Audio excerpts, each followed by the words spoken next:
ஏனென்றால் பழைய ஏற்பாட்டு காலத்திலே யூதர்களை கானானில் போய் குடியிருக்க வைத்தார். கானானிய மக்களை யூதர்கள் இருக்கிற ஸ்தலத்திலே குடியிருக்க வைத்தார்கள் ராஜா, வேற்று நாட்டு ராஜா. அதனால ஒரு மிக்சர் கலாச்சாரம் உள்ள மக்களாக இந்த கானானியர் மாறிவிட்டார். கடவுளை தேடாத, யெகோவாவை நம்பாத, யாவையை விசுவாசிக்காத ஒரு மக்கள் இனமாக இவர் மாறிவிட்டார். அதனால்தான் இஸ்ரவேலுக்கும் கானானுக்கும் மிகப்பெரிய ஒரு பகை இருக்கும்.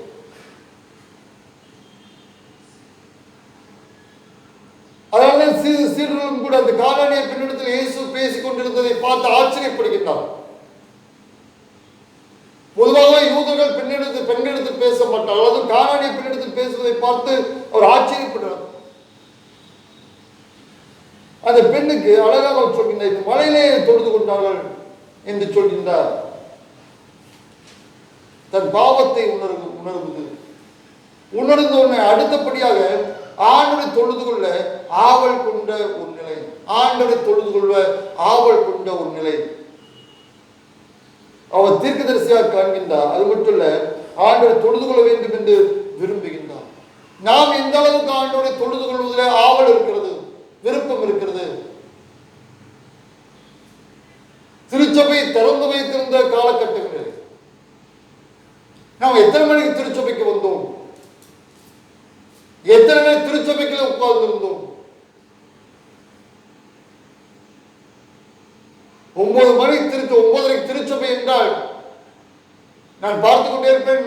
மக்கள் வரதெல்லாம் 10, 10:30 வரைக்கும் வந்துட்டே இருப்பாங்க.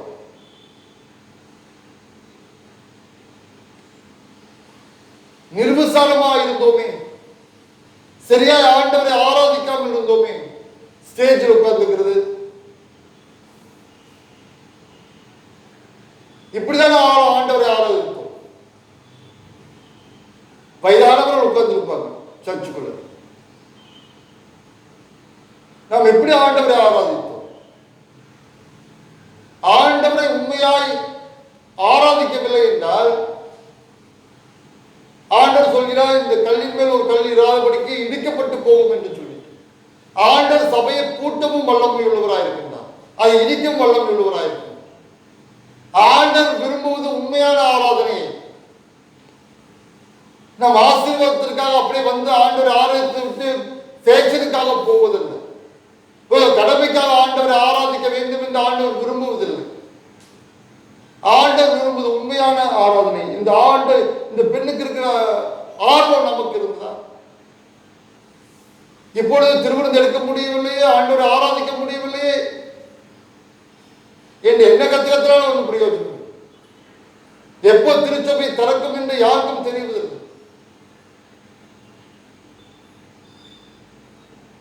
ஆண்டவரை ஆராதிக்க ஆவல் உள்ளவர்களாக நாம் இருக்கிறோமா?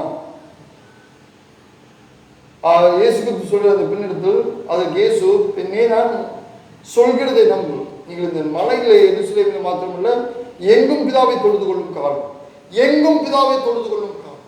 ஏதோ ஒரு இடத்தில் மட்டும் ஆண்டவரை தொழுது கொள்வதில்லை, எருசலேம் மட்டுமல்ல உலகம் முழுவதும் தொழுது கொள்ளுகிற காலம் வந்திருக்கிறது. அது வரும் என்று சொன்னால் இங்க உலகம் முழுவதும் ஆண்டவரை தொழுது கொள்கின்றோம். எங்கே 2 பேர் 3 பேர் திருப்பேரை ஒன்றாக்கலாம் அவள் மத்தியில் தான் இருப்பேன் என்று ஆண்டவர் சொன்னார். எங்கும் ஆண்டவரை தொழுது கொள்கின்ற ஒரு காலத்தை நாம் வாழ்கின்றோம். ஆண்டவரை நாம் தொழுது கொள்கின்றோம் உண்மையோடு. 22ஆம் வசனம் சொல்ற, நீங்கள் அறியாததை தொழுது கொள்கிறீர்கள், நாங்கள் அறிந்திருக்கிறதை தொழுது கொள்கிறோம். அவள் அறியாததை, வேற்று சமயத்து கடவுளை, வாயிருந்தும் பேசாத கண்ணிருந்தும் காணாத கடவுளை தொழுது கொண்டார்கள். நாங்கள் அறிந்திருக்கிறதை தொழுது கொள்கிறோம் என்று இயேசு கிறிஸ்து சொல்கின்றார். அவர் 23 சொல்கின்றார், உண்மையாய் தொழுது கொள்கிறவர்கள் பிதாவை ஆவியோடும் உண்மையோடும் தொழுது கொள்ளும் காலம் வரும், அது இப்பொழுதே வந்திருக்கிறது. தம்மை தொழுது கொள்கிறவர்கள் இப்படிப்பட்டவர்களா இருக்கும்படி பிதாவானவர் விரும்புகிறார். அவர் எப்படிப்பட்டவர்களா இருக்க விரும்புகிறார்? அவரை கடவுளை ஆவியோடும் உண்மையோடும் தொழுது கொள்ள வேண்டும் என்று ஆண்டவர் விரும்புகிறார். நம்ம சர்ச்சுக்கு வரலைன்னா திருவிருந்த 3 தடவை எடுக்கலைன்னா ஓட்டு இருக்காது, ஓட்டு போட முடியாது, எலெக்ஷன்ல நிக்க முடியாது. நிறைய பேர் அதற்காகவே திருவிருந்து எடுப்பார், அதற்காகவே திருச்சபைக்கு வருவார். சிறு பண்டிகை கிறிஸ்தவர்களா இருப்பார். கிறிஸ்துமஸ், ஈஸ்டர், நியூ இயர் பார்த்தா எல்லாம் புதுமுகமா இருப்பார். நாம் என்ன நோக்கத்தோடு ஆண்டவரை நாம் ஆராதிக்கிறோம்? ஆராதனை என்பது அவ்வளவு முக்கியமானது. நம் நோக்கம் என்னவாக இருக்கிறது? ஆண்டவருக்கு ஏதோ ஆசீர்வாதத்தை நாம் பெற்றுக்கொள்ள வேண்டும் என்று நாம் விரும்பி வருகிறோமா, அல்லது ஆவியோடு உண்மையோடு ஆண்டவரை தொழுது கொள்ள வேண்டும் என்ற எண்ணத்தோடு நாம் வருகிறோமா? நம் நோக்கம் எப்படிப்பட்டதா இருக்கிறது? இந்த பெண்ணுக்கோ ஆண்டவரை தொழுது கொள்ள வேண்டும் என்ற எண்ணம் இருந்தது. ஆர்வத்தோடு அவர் தொழுதுகின்றார். இதுதான் ஆண்டவர் விரும்புவதாக அவர் சொல்கின்றார். பிதாவானவர் விரும்புகிறார். ஆவியோடும் உண்மையோடும் தொழுது கொள்ள வேண்டும் என்று பிதா விரும்புகின்றார். திருச்சபையை திறக்கும் போது சரியான நேரத்துக்கு முன்பதாக 5 நிமிடத்துக்கு முன்பதாக வந்து அமர்ந்து, இன்னைக்கு ஆண்டவரே என்னோடு பேசும், இந்த வழிபாடுகளுக்கு ஆசீர்வாதம் இருக்க வேண்டும் என்று யாரெல்லாம் ஜெபித்து வருவோ அவர்களுக்கு ஆசீர்வாதம். அப்படி எண்ணத்தோடு நாம் வருவோம் என்றால் அது மிகப்பெரிய நன்மையை உண்டாக்கும்.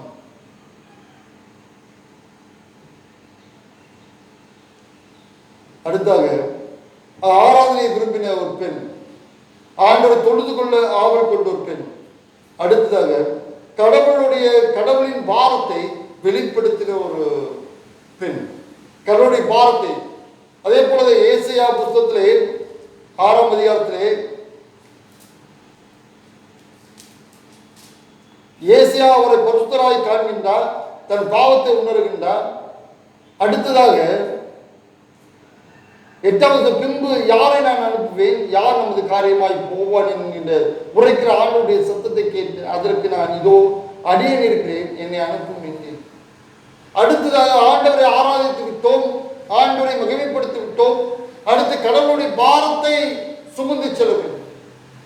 ஆண்டவர் சொல்கின்றார், யாரை நான் அனுப்புவேன், நமது காரியமாய் யார் போவான் என்ற சத்தத்தை கேட்டவுடனே அதுக்கு அவர் சொல்கின்றார், அதற்கு நான் இதோ அடியேன் இருக்கிறேன், என்னை அனுப்பும். அறியாத மக்களிடத்தில் ஆண்டவரை சொல்வது அடுத்த ஆராதனைக்கு வருகிறோம், ஆண்டவரை போற்றுகிறோம், மகிமைப்படுத்துகிறோம், வீட்டில் போய் தூங்குறது. மற்றவர்களுக்கு இயேசுவை அறிவிப்பது தான் உண்மையான கிறிஸ்தவத்திற்கான அடையாளம். ஆராதனை பங்கு கொள்வதற்கான அடையாளம். நாம் ஆராதிக்கிற கடவுள் எப்படிப்பட்டவர், அவர் எவ்வளவு நல்லவர், நம்மளுக்கு உதவி செய்யக்கூடியவர் என்பதை மற்றவர்களுக்கு சொல்வது. நாம் மட்டும் ஆண்டவரை ஆராதித்து விட்டு செல்வதற்காக ஆண்டவர் நம்மை உங்களை வேண்டி ஆண்டவர் உருவாக்கவில்லை, அதை மற்றவர்களுக்கு சொல்வதற்காக ஆண்டவர் நம்மை உருவாக்கின்றார். அவர் சொல்றார், ஆண்டவரை என்னை அனுப்பும், ஆண்டவர் நான் போறேன் என்று ஏசாயா சொல்லி. அதே போல இந்த பெண்ணும் அழகா சொல்கின்றார் அவளுடைய காரியம். 28ஆம் வசனத்தில், அப்பொழுது அந்த பெண் தன் குடத்தை வைத்துவிட்டு ஊருக்குள்ளே போய் ஜனங்களை நோக்கி, நான் செய்த எல்லாவற்றையும் ஒரு மனிதன் எனக்கு சொன்னார், அவரை வந்து பாருங்கள், அவர் கிறிஸ்துதானோ என்றார். அவர் கிறிஸ்துதானோ என்று வந்து பாருங்கள். தான் பெற்ற அந்த மகிழ்ச்சி, தான் பெற்ற அந்த ஆசீர்வாதத்தை மற்றவர்களுக்கும் சொல்ல அவர் ஆசைப்படுகின்றார். உடனே குடத்தை வைத்துவிட்டு ஊருக்குள்ளே செல்கின்றார். அவர் கிறிஸ்துதானோ, எல்லாம் வந்து பாருங்க என்று அநேக மக்கள், அந்த ஊருக்கு இருக்க எல்லா மக்களிடத்திலும் அவர் சொல்கின்றார். 42வது வசனம், அந்த பெண்ணை நோக்கி, உன் சொல்லி நிமித்தம் அல்ல, அவருடைய உபதேசத்தை நாங்கள் கேட்டு அவர் மெய்யாகவே கிறிஸ்துவாகிய உலக ரட்சகர் என்று அறிந்து விசுவாசிக்கிறோம் என்றார். அந்த பெண்ணோடைய வார்த்தையின் மூலமா அந்த ஊர் மக்கள் முழுவதுமே இயேசுவை அறிந்து கொண்டார்கள், இயேசுவை தெரிந்து கொண்டார்கள். ஒரு பெண்ணின் மூலமா அந்த ஊர் ரட்சிக்கப்படும். நாமும் ஆண்டவரை ஏற்றுக்கொள்ள நாம் அழைக்கப்படுகிறோம், மற்றவர்கள் சொல்ல அழைக்கப்படுகிறோம். ஆராதனைக்கு வருகிற நாம் அப்படி ஆண்டவரை ஆராதித்து விட்டு செல்வதில்லை, மற்றவர்களுக்கு அவர் நல்லவர் என்பதை சொல்லவும் ஆராதனைக்கு அவர்களை அழைத்து வரவும் கடமைப்பட்டிருக்கிறோம். அதுக்காக ஆண்டவர் நம்மை உருவாக்கி இருக்கின்றார். அதே போல திருச்சபைக்கு வராமல் இருக்கிறோம். நமக்கு பல வேலைகள் இருக்கும். ஞாயிற்றுக்கிழமை தான் நமக்கு காது குத்து வைப்போம், எல்லா ப்ரேயர் மீட்டிங் வச்சோம். ஐயர்கிட்ட சொல்லுவோம், ஐயா 11 மணிக்கு இல்லை 12 மணிக்கு வந்துடுங்க, ஆராதனை முடிச்சோன்னு வந்துடுங்க, சீக்கிரம் முடிங்க, இப்படிலாம் சொல்லணும். அந்த நேரத்தில் எங்கேயாச்சும் போயிடுறது. நம்ம ஆராதனை நேரத்தில் கேட்டாங்க, எனக்கு அந்த வேலை இருக்குது, இந்த வேலை இருக்குது. அப்ப நம்ம கூப்பிடும் போது ஆண்டவர் எனக்கு வேலை இருக்குது அவர் போயிடுவார். எபிரேயர் 10:25 சொல்கின்றார், சபை கூடி வருவதை விட்டுவிடாது இருக்கும். சபை கூடி வருவது என்பது மிக முக்கியமானது.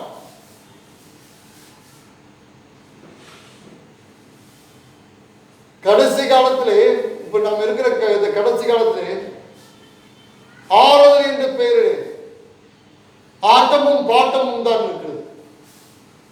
துதி ஆராதனை என்று சொல்லிட்டு புகையை கிளப்பிக்கொண்டு டான்ஸ் ஆடிக்கொண்டிருக்கு. இப்படிப்பட்ட சூழலிலே நாம் ஆண்டவரை உண்மையாக ஆராதிக்கவில்லை என்றால் நம் வாழ்க்கை பிரயோஜனம் இல்லாத வாழ்க்கையாய் மாறி போகும். நாம் எப்படி ஆண்டவரை ஆராதிக்கிறோம் என்பது மிக முக்கியமானது. ஆண்டவர் நம் உண்மையோடும் ஆமையோடும் உண்மையோடும் ஆண்டவர் நாம் ஆராதிக்க வேண்டும் என்று ஆண்டவர் விரும்புகின்றார். அப்படி ஆராதிக்கும் போது ஆண்டவர் உண்மையாகவே நம்மை பலப்படுத்தி நம்மை தாங்கி நம்மை ஆசீர்வதிக்க அவர் ஆவலோடு இருக்கின்றார். திருச்சபை தொடங்கும் போது நாம் அனைவருமே சரியான இடத்துக்கு வந்து ஆண்டவரை தொழுது கொள்ள உங்களையும் ஆண்டவர் அழைக்கின்றார். தலை தாழ்த்தி கண்களை மூடி நாம் ஜெபம் செய்வோம். அதிகமாய் நேசிக்கிறேன் அன்பின் ஆண்டவரே, உம்மை ஆராதிப்பதற்காக எங்களை உருவாக்கி இருக்கின்ற ஆராதனை பிரியப்படுகிறவராக இருக்கிறோம். நாங்கள் உம்மை முழு மனதோடு முழு பலத்தோடு உம்மை நாங்கள் ஆராதிக்க எங்களுக்கு உதவி செய்வீராக சொன்னோம். நாங்கள் எப்பொழுதும் ஆவியோடும் உண்மையோடும் நாங்கள் ஆராதிக்க கிருபை தருவீராக சொன்னோம். நாங்கள் மட்டும் உம்மை ஆராதித்து அப்படியே சென்று விடாதபடி கோடான கோடி மக்கள் உம்மை ஆராதிக்காமல் உம்மை தெரிந்து கொள்ளாமல் அறிந்து கொள்ளாமல் இருப்பதை அறிகிறோம். அவளுக்கெல்லாம் ஆண்டவரே உம்மை நாங்கள் அறிவிக்கவும் அவெல்லாம் ஆராதனைக்கு கூட்டிட்டு வரும் எங்களுக்கு உதவி செய்வீராக. அந்த பெண் உம்மை கண்ட உடனே மேசியாவாக உலக ரட்சகராக கண்ட உடனே ஊருக்கு சென்று அறிவித்தது ஆராதனை கலந்து கொள்கின்ற நாங்களும் மற்றவர்களுக்கு அறிவிக்க மற்றவர்களும் இந்த ஆராதனைக்கு பங்குள்ளவர்களாய் மாற்ற எங்களுக்கு உதவி செய்கிறார். எங்களோடு தொடர்ந்து பேசும் தொடர்ந்து எங்களை மாற்றுகிறார். மேசு முளைக்கு நல்ல கடவுளே, ஆமென். அருளை கேட்டினால் யாவரும் எழுந்து நமது விசுவாச பிரமாணத்தை அப்போஸ்தலர் விசுவாச பிரமாணத்தோடு இணைந்து நாம் சொல்வோம். பக்கம் 15வது பக்கம். வானத்தின் பூமியில் படைத்த சர்வ வல்லமையுள்ள பிதாவாகிய கடவுளை விசுவாசிக்கிறேன். அவருடைய ஒரே குமாரனாகிய நம் ஆண்டவர் இயேசு கிறிஸ்துவை விசுவாசிக்கிறேன். அவர் பொருளாதார என்பது உற்பத்தி பிறந்தார். முந்து பிளாத்தின் காலத்தில் பாடுபட்டு சிலுவையில் அறையப்பட்டு மறுத்தலகப்படப்பட்டு பாதாளத்தில் ஏறினார். 3ஆம் நாள் மருத்துவமனை எழுந்திருந்தார். பரமத்துக்கு சர்வ வல்ல பிதாவாகிய கடவுளுடைய வலது புறத்தில் விட்டிருக்கிறார். அவ்விடத்தில் உயிரோடு மருத்துவ ஞானத்துக்கு வருவார். பொருத்தாவை விசுவாசி ஒரு மருத்துவ சமீபம் பரிசுமான ஐக்கியம் பாவம் செல்லும் நித்திய ஜீவன் விசுவாசிக்கிறேன். ஆமென். சபையாருக்கு அறிவிக்க வேண்டிய அறிவிப்புகளை வாசிக்க கேட்போம். திருமண்டலத்திலிருந்து வந்த அறிவிப்பு. இந்த மாதம் சந்தா மற்றும் ஏல பாக்கி உள்ளவர்கள் இந்த மாதம் 30ஆம் தேதிக்குள்ளே நீங்கள் அதை கட்டி முடிக்கும்படி அன்புடன் உங்களை கேட்டுக்கொள்கின்றேன். நம்ம திருச்சபையின் ட்ரெஷரர் அவர்கள் ஒவ்வொரு நாளும் மாலை 5லிருந்து 7:30 மணி வரைக்கும் திருச்சபையிலே இருப்பார்கள். உங்களோட சந்தா பாக்கி, ஏல பாக்கியை நீங்கள் மறக்காமல் கட்டுப்படி உங்களை அன்புடன் கேட்டுக்கொள்கின்றேன். அடுத்து பொதுவான அறிவிப்பு. நாளை தினத்திலே சூரிய கிரகணம் இருப்பதினால் சபை மக்கள் காலை 8 மணியிலிருந்து 2 மணி வரை மதியம் வெளியே செல்லாதபடிக்கு நீங்கள் கவனமாக வீட்டிலே இருந்து கடவுளை போற்றி துதிக்கும்படி உங்கள் அன்புடன் கேட்டுக்கொள்கின்றேன். மிக கண்கள் பாதிக்கப்படும் என்று அறிவியலாளர்கள் சொல்வதனால் மக்கள் கருத்தோடு அதை பின்பற்றும்படி உங்களுடைய அன்புடன் கேட்டுக்கொள்கின்றேன்.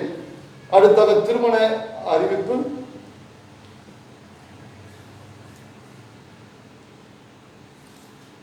சிஎஸ்ஏ பெருந்தோடு போதகசேகரர் பெருமனை தூய பவுல் ஆலயத்தை சார்ந்த திரு விசுவாசம் திருமிகு கன்னிமேரி அவளின் குமாரத்தி திருநெல்வேலி வி பிரியா என்பவரும், ஈரோடு மாவட்டம் சிஎஸ்ஐ பிரப் நினைவாளத்தை சார்ந்த திரு சுந்தரம் அவளின் குமாரன் திருநெல்வேலி எஸ் ஜெயசீலன் என்பவரும் திருமணம் செய்து கொள்ள போகிறார்கள் என்பதை சபையாருக்கு தெரிவிக்கிறேன். இந்த தூய திருமணத்தில் இவர்கள் இணையக்கூடாதபடி தடையாவது காரணமாவது இருக்குமாய் அதை சபை போவதற்கு எழுத்தின் மூலம் தெரிவிக்க வேண்டும். இது இவர்களுக்கு 3வது அறிக்கை.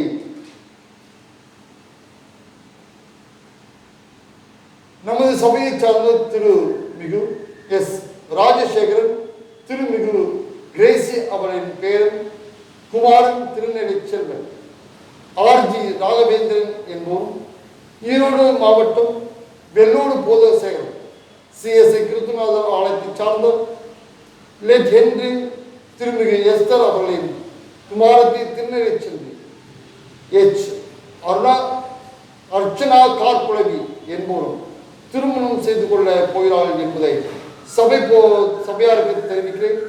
இத்தூய திருமணத்தில் இவர்கள் இணையக்கூடாதபடிக்கு தடையாகவும் காரணமாகவும் இருக்குமாய் அதை சபை குருவானவருக்கு எழுத்தின் மூலம் தெரிவிக்குமாறு உங்களை கேட்டுக்கொள்கின்றேன். இது இவளுக்கு 2வது அறிக்கை. இவளுக்காக நாம் ஜெபம் செய்வோம். எங்கள் அதிகமாக நேசிக்கிற அன்பின் ஆண்டவரில் திருமணத்திலே இணையக்கூடிய பிரியா மற்றும் ஜெயசீலன், ராகவேந்திரன், அர்ச்சனா கார்குலவி இவளை உங்களை திருப்பாத்திரம் அர்ப்பணிக்கின்றேன் சொன்ன இந்த மணமக்களை ஆசிரியக்க வேண்டுமா செல்கிறோம். ஆண்களை தனியாக இருப்பவர்களை குடும்பமாக இணைக்க சித்தம் கொண்டிருக்கின்ற ஆதியிலே ஆதாமுக்கு ஏற்ற துணையை உருவாக்கின அன்பின் ஆண்டவர் ஆண்டவரே, இன்னும் அந்த காரியங்களை செய்கிறவர் ஆண்டவருடைய இரு மணமக்களை நம்முடைய கருத்தில் பெரும் ஆஸ்வதிக்கிறார்கள். அடுத்து திருமண தேதி ஆஸ்வதிக்கிறார்கள். அந்த திருமண தேதியிலே ஆண்டவரே உங்களுடைய தூய வழிபாட்டிலே கணவன் மனைவியுமாய் இவள் இணைக்கப்பட உண்மை மகிமைப்படுத்திட அருள் தர வேண்டுமா செல்கிறோம். திருமணத்திற்கான பல தேவைகள் உண்டு சுவாமி. அந்த தேவைகளை சந்திக்கிறார்கள். உம்முடைய ஆசீர்வாதத்தோடு ஆண்டு மக்களுடைய நல்வாழ்த்துகளோடு இவரோட திருமணம் திருச்சபையிலே சிறப்பாக நடைபெறாமல் தாரும். கால சூழ்நிலை அனைத்தும் சாதகமாய் நீ மாற்றித்தர வேண்டுமாய் சொல்லும். நீ பொறுப்படுத்திக் கொள்ளும் வழிநடத்தும். இயேசு உங்களை நல்ல கடவுளே, ஆமென். காணிக்கை பாடலாக கிறிஸ்தவ கீர்த்தனை 264வது பாடலை நாம் பாடலாம். நீங்கள் வீட்டில் இருந்தபடி உங்களோட காணிக்கைகளை நீங்கள் சேர்த்து வைக்கும்படி அன்புடன் கேட்டுக்கொள்கின்றேன். திருச்சபையிலே வழிபாடு தொடங்கும் போது அதை நீங்கள் கொண்டு வந்து படைக்கும்படி உங்களை அன்புடன் கேட்டுக்கொள்கின்றேன். கிறிஸ்தவ கீர்த்தனை 264வது பாடல்.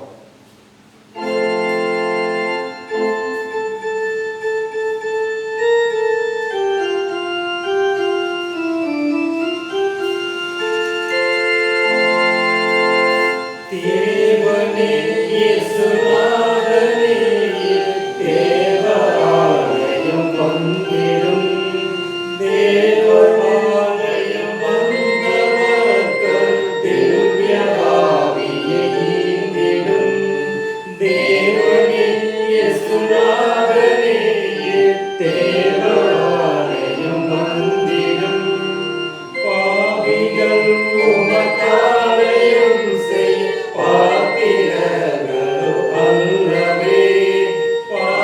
நாங்கள் உமக்காலயம் செய்ய பாத்திரங்களும் அல்லவே. பாவநாசனம் இயேசுவே உமப்பாத்திர இதை செய்தன. தேவனே இயேசுநாதனே தேவாலயம் வந்திடும். கூடி வந்துமே பணிந்திட குறிக்கையில் சிறுமாலயம். கூடி வந்துமையே பணிந்திட குறிக்கையில் சிறுமாலயம். நாடி வந்தவர் யாவருக்கும் நல்ல சனமுள்ளதாகும். நாடி வந்தவர் யாவருக்கும் நல்ல சனமுள்ளதாகவும். தேவனே இயேசுநாதனே தேவாலயம் வந்திடும். ஜெபம் செய்வோம்.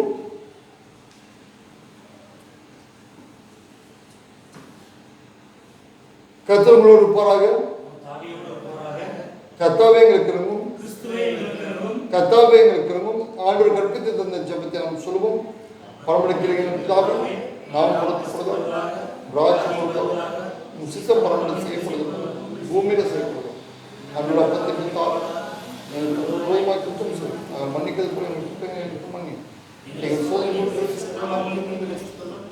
ராஜ்யம் வல்லமையுடைய ஆமென்.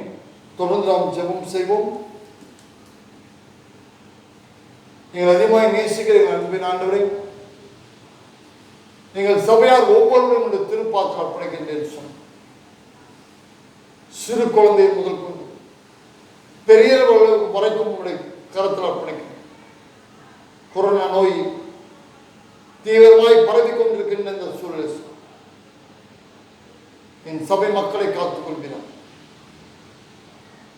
குறிப்பாக 10 வயது கீழுள்ள ஒவ்வொரு குழந்தைகளோடு உம்முடைய கிருபை இருக்குதா, உங்களுடைய பாதுகாப்பு இருக்குதா, உங்களுடைய சட்டின் மரங்களை மூடி மறைத்துக் கொள்ள வேண்டுமாச்சு.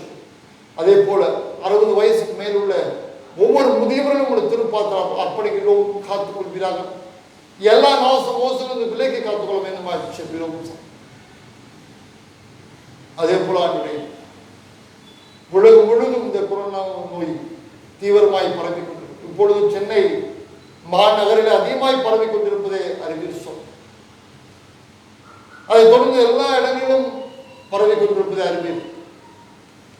இந்த நோயின் தீவிரம் கட்டுப்படுத்தப்பட, இந்த நோய் முற்றிலுமாய் அழிக்கப்பட ஆண்டவர் தாமே உதவி செய்கிறார்கள். இப்பொழுது ஹாஸ்பிட்டலுக்கு ஒவ்வொரு மக்களுக்காக எடுத்து மன்றாடுகிறோம். ஜபத்தை கேட்கிறவராய் ஜபத்தை கேட்பீராக. மக்களுக்கு நல்ல சுகத்தை தருகிறார்.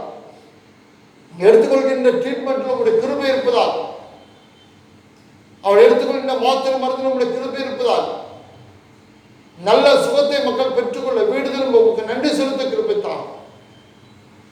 கொரோனா நோய் மூலமாய் பாதிக்கப்பட்டவர் தங்களை கவனமாக வைத்துக் கொண்டு மற்றவர்களுக்கு அதை பரப்பி விடாதபடிக்கு கவனத்தோடு இருக்க கிருபை தர வேண்டுமாய் செல்கிறோம்.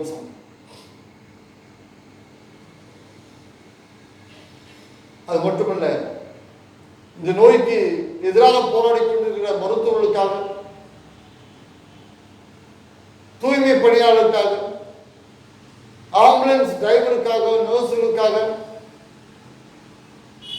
கடைக்காரர்களுக்காக செல்கிறோம். பாதுகாத்துக் கொள்கிறார்கள், பராமரித்துக் கொள்கிறார்கள். எல்லா தீவிரங்களும் நாச மோசங்களும் விலக்கி காத்துக் கொள்ள வேண்டுமா செல்கிறோம். சார் எல்லா நீர் பொறுப்படுத்திக் கொள்கிறார், நீர் வழிநடத்த வேண்டுமா செல்கிறோம். மற்றும் அந்த வெற்றிகளினால் நார்த் இந்தியா பகுதிகள் மிகவும் பாதிக்கப்பட்டுக் கொண்டிருப்பதை அறிவித்தோம். அது நிலை மாறும். விவசாயிகள் பாதுகாக்கப்படும், அவருடைய வாழ்வாதாரம் பாதுகாக்கப்பட கிருபை தர வேண்டுமா செல்கிறோம். இந்த கொரோனா நோயினால் வேலையிலிருந்து தவிக்கிற எல்லா மக்களும் வேலை தருவீராக. அவருடைய வாழ்வாதாரங்கள் பாதுகாக்கப்பட அவள் தேவைகள் சந்திக்கப்பட அவள் தர வேண்டுமாய் செபிக்கிறோம். சீக்கிரத்தில் வழிபாட்டு மனைகள் திறக்கப்படும். மக்கள் விடுதலையோடு உம்மை ஆராதிக்க, உம்மை போற்ற, உம்மை துதித்திட அவள் தர வேண்டுமாய் செபிக்கிறோம். நீ பெரிய காரியங்களை செய்வீராக. இந்த உலகம் முழுவதும் இயல்பு நிலைக்கு மாற அவனுடைய கிருபை தான். நீரை பொறுப்படுத்திக் கொள்ளும் வழி நடத்துகிறார். இயேசு முழுக்க நல்ல கடவுளே, ஆமென். இத்தருணத்தில் ஒருமனப்பட்டு உம்மை நோக்கி எங்கள் பொதுவான விண்ணப்பங்களை செய்ய எங்களுக்கு கிருபை அளித்த சர்வ வல்லமுள்ள கடவுளே, 2 பேராவது 3 பேராவது என் நாமத்தில் கூடி வரும்போது அவள் கேட்கவில்லை அருளிச்சுவேன் என்று வாக்களிக்கிறே கர்த்தாவே. உது அடியாரை எங்களுக்கு வேண்டிய நன்மைகள் உண்டாகும். எங்கள் விருப்பங்களை வேண்டியதும் இப்பொழுது நிறைவேற்றி இம்மிலே உடைய சத்தியத்தை அறிகிறார்கள். மறுமலை நிறுத்தி ஜீவனை கட்டளிட்டோம். ஆமென். கருடைய இரக்கமுள்ள கிருபைக்கும் பராமரிப்புக்கும் நம்மை ஒப்புவிக்கிறோம். பிதா, குமாரன், பரிசுத்தாவியாகிய சர்வ வல்லமை பொருந்தி கருடைய ஆசை நமக்குள்ளே இருந்து எப்போது நம்மோட நிலைத்திருக்க கடவுது.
இந்த நாள் நாங்கள் ஆன்லைன் மூலியமாக நாங்கள் வழிபட, உண்மை தூதிக்க, உண்மை போற்ற, உங்களுடைய வேத வசனங்களை கேட்க, தியானிக்க நீ தந்த நல்ல கிருபைக்காக நன்றி சொல்லு.